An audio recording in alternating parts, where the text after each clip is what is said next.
Wow, 1,000 subscribers. I never thought that was going to happen. I thought I'd just upload a couple of videos, maybe get a couple of thousand views, but this thing has really taken off, excuse the pun. So, who am I? I'm Martina, hi.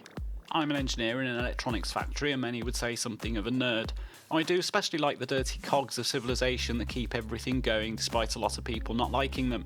I've only posted a few videos so far. This definitely isn't a HS2 channel or even a drone footage channel really. I'm hoping that as time goes on and I learn how to do it, I'll move towards more general and longer documentaries about infrastructure and engineering and stuff. Stay subscribed for those. I will be posting new videos more frequently too as time goes on, and I get less horrendously inefficient at editing and everything. The most frequently asked question is what drone I'm using. It's a DJI Mini 3 Pro. It's very small, it's smaller and lighter than a Pigeon. It comes in under that important 250 gram limit above which you can't fly over the interesting stuff. I've had a couple of armchair lawyers reckoning that my drone footage is illegal or putting people in mortal peril.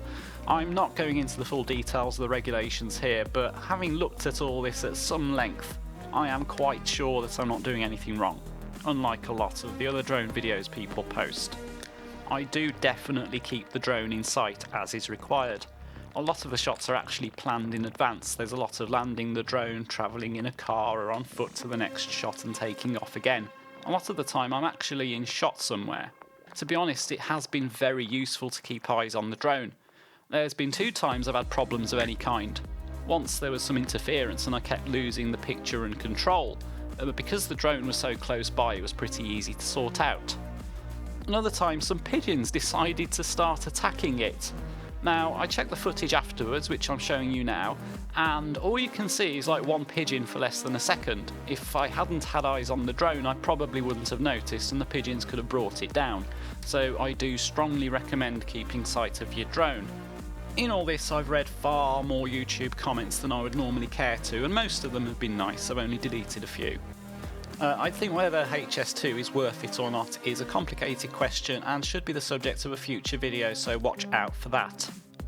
I had one guy who commented and then deleted himself, saying that I was a pound shop version of Auto Shenanigans. Seriously though, I am planning to do a long and hopefully good video about Spaghetti Junction. It's my duty as a brummie, my magnum opus, my thesis. Hopefully I can get that done within a month or 2. I've got some other planned projects further afield too, so hopefully I should be able to supply you, my dear subscribers, with ever better and more interesting content. Thank you all for clicking the things, showing some interest and keeping me going. I'd like to especially thank Jenny List, who suggested several years ago that I do this.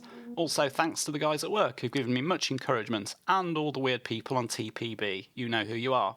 Anyway, I'll stop rambling now. I have no idea what footage I'll put over this. Bye!